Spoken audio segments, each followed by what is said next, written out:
Assalamualaikum warahmatullahi wabarakatuh. Rahayu Rahayu Sagung Dumadi.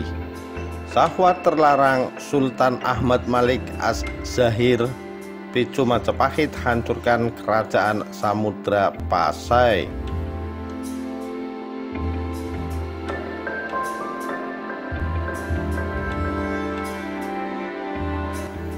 Ditulis oleh Hasan Kurniawan, Senin 1 November 2021.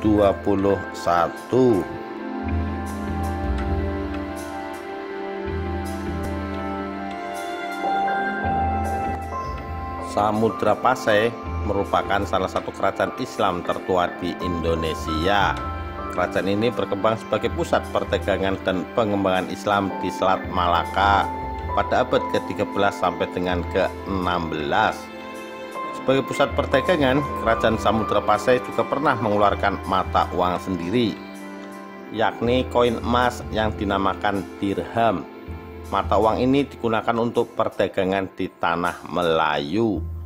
Mata uang tersebut hingga sekarang menjadi yang tertua yang dikeluarkan kerajaan Islam di Asia Tenggara. Masa kejayaan kerajaan Islam ini terjadi pada pemerintahan Sultan Muhammad Malik Al-Zahir pada tahun 1297 sampai 1326. Namun hal itu tidak berlangsung lama. Pada tahun 1346 Masehi terjadi pergantian kekuasaan dari Sultan Malik Muhammad kepada putranya, yaitu Ahmad Permadala Permala, dengan gelar kehormatan Sultan Ahmad Malik Al-Zahir. Dalam catatan sejarah dituliskan bahwa Sultan Ahmad Malik Al-Zahir memiliki 5 orang anak, terdiri dari 3 orang putra, Tun Brahim Bapa, Tun Abdul Jalil, dan Tun Abdul Fadil, serta 2 orang putri, Tun Medam Peria dan Tun Takiyah Dara.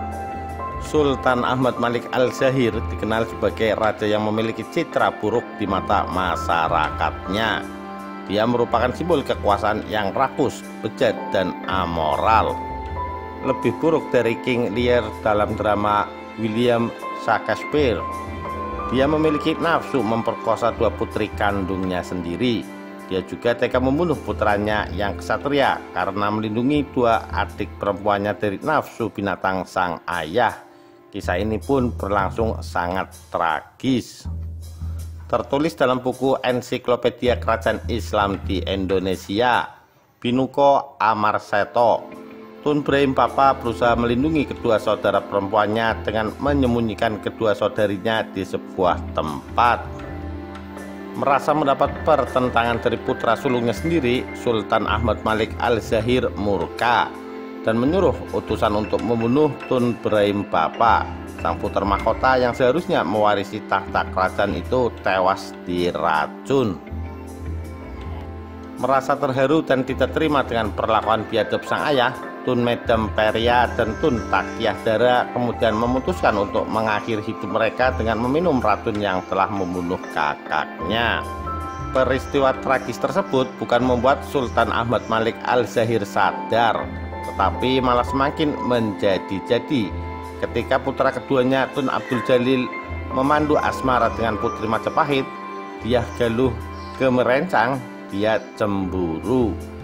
Alih-alih menggunakan kesempatan itu untuk menjalin hubungan yang lebih erat dengan Mojopahit yang sedang berjaya, dia malah memantik konflik dengannya dengan membunuh putra kandungnya yang kedua, Tun Abdul Jalil.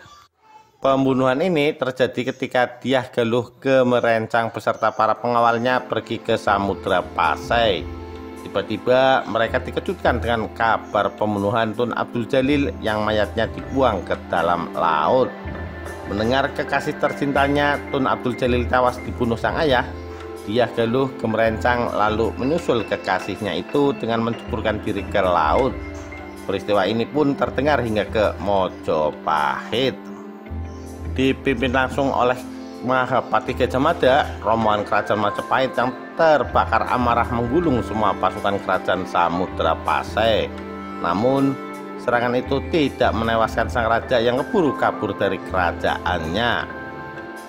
Pada tahun 1385 Masehi, saat rombongan Kesultanan Delhi tiba di Kerajaan Samudra Pasai, kerajaan itu telah takluk di bawah kekuasaan Kerajaan Mojopahit.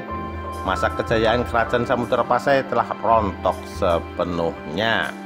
Demikian kisah Syahwat terlarang Sultan Ahmad Malik Al-Zahir, picu Majapahit hancurkan Kerajaan Samudra Pasai. Sekian, terima kasih. Wassalamualaikum warahmatullahi wabarakatuh. Rahayu, Rahayu, Sagung Dumadi.